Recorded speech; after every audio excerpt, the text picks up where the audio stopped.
Sometimes life changes in a single moment. Sometimes the person everyone laughs at becomes the person someone else sees as genuinely extraordinary.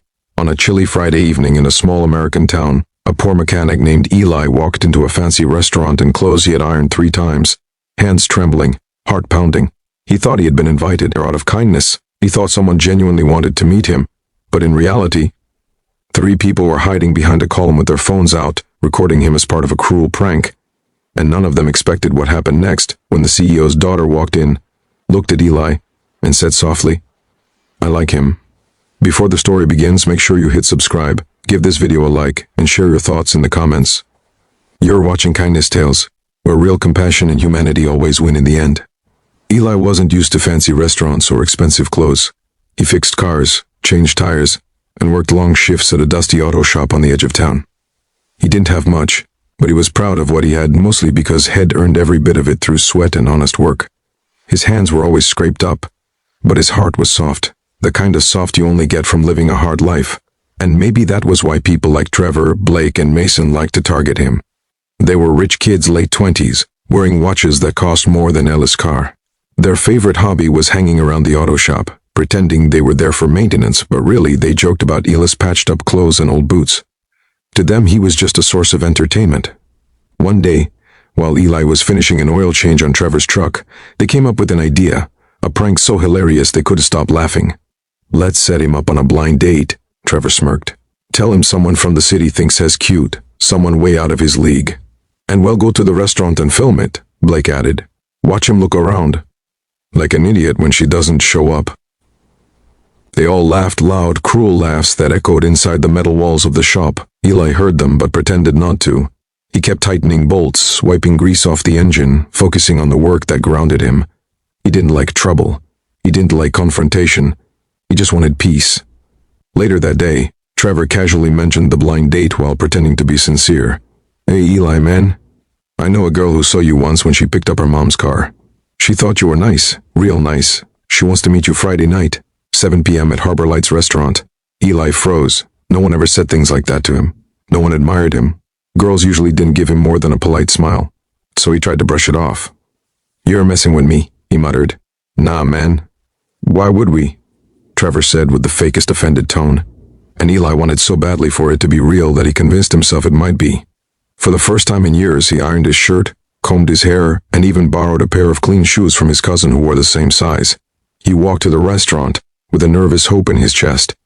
Inside Harbor Lights, everything sparkled: crystal lights, live violin music, polished tables, soft carpet that felt like clouds under his feet. Eli felt completely out of place. He kept wiping his palms on his pants, looking around for a woman who would never come. At a corner near the bar, Trevor, Blake, and Mason hid, laughing as their cameras recorded him. "Look at him," Blake whispered. He actually fell for it. "He's so gullible," Mason snickered. But fate has a strange way of stepping in right when cruelty reaches its peak. Because that same night, at the same restaurant, Amelia Hart, the daughter of Richard Hart, CEO of Hart Automotive, walked in.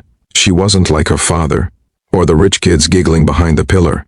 She grew up wealthy, yes, but she had a habit of noticing people, of seeing past appearances. She volunteered at shelters, helped organize charity car shows, and believed everyone deserved to be treated with dignity. Amelia looked around the restaurant and immediately noticed Eli. Not because he was poorly dressed, not because he stood out, but because he looked painfully hopeful and painfully alone.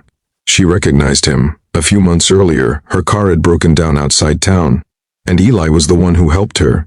She remembered how kind he was, how he refused extra payment, how he checked twice to make sure she'd get home safely.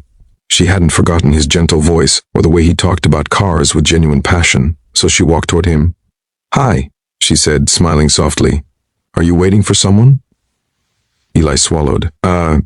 Yeah, I think so." Behind the pillar, the boys gasped. "No way. Is that Amelia Hart?" Trevor hissed. "What is she doing talking to him?" Blake whispered. Eli blinked, confused. "Do I know you?" "You helped me with my car once," she said. "You gave me your jacket because it was cold. I never forgot that." Eli's face flushed. "Oh, yeah, I remember. Mind if I sit?" she asked. He nodded, unsure if this was still part of the prank. But Amelia sat, folded her hands, and looked at him with genuine interest. "You look nervous," she said gently. He exhaled shakily. I was told someone wanted to meet me tonight, but I think it might have been a joke. Amelia's expression softened with anger she hid behind calm eyes. Well, I'm here. Would you like some company? Eli nodded again, this time with a smile tugging at the corner of his mouth. They talked and talked and talked. About cars, about dreams, about how Amelia secretly loved restoring old engines because it reminded her of her childhood with her grandfather. About how Eli wished he could open his own small garage one day, a place where people weren't judged by their clothes or wallets. Meanwhile, Trevor and the others recorded everything, jaws dropping as they realized the prank had completely backfired. She's actually into him, Mason whispered.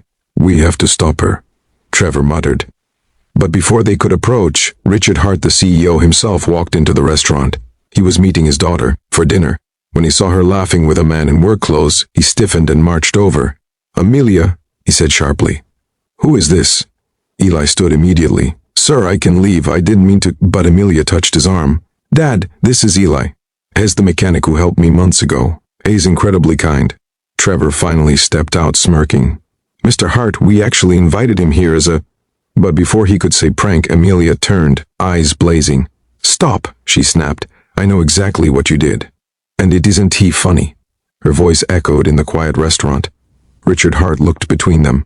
Is this true? The boys stuttered, trying to defend themselves, but the truth was obvious. Eli lowered his head. It's okay. I should have known. Amelia shook her head firmly. No, Eli, you deserved kindness, not humiliation. Richard studied Eli for a long moment, his expression unreadable. Then he turned to the boys. You three will report to my office Monday morning, he said coldly. We'll discuss your internship status. Their faces turned pale. Then Richard faced Eli again. And you, thank you for helping my daughter. I appreciate good people. Not many of them left these days. Eli wasn't sure what to say. I just try to do the right thing. Amelia smiled. That's why I like you. Eli froze. You like me? She nodded softly. I really do.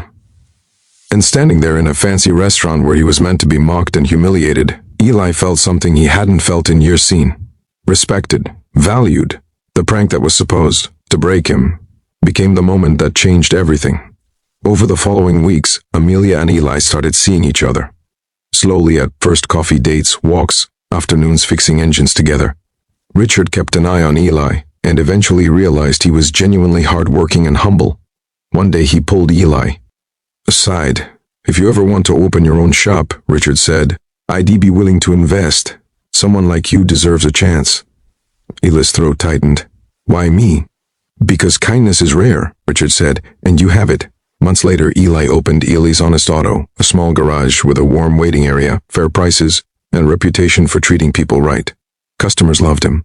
The community loved him. And Amelia? She was there every step of the way. Trevor, Blake, and Mason learned a valuable lesson. Kindness lifts people higher than cruelty ever could. Kindness doesn't need wealth. It doesn't need status. It just needs a heart willing to see the good in others. And sometimes the world rewards that kindness in ways no one expects.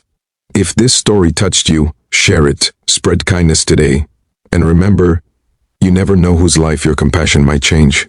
Thank you for watching Kindness Tales.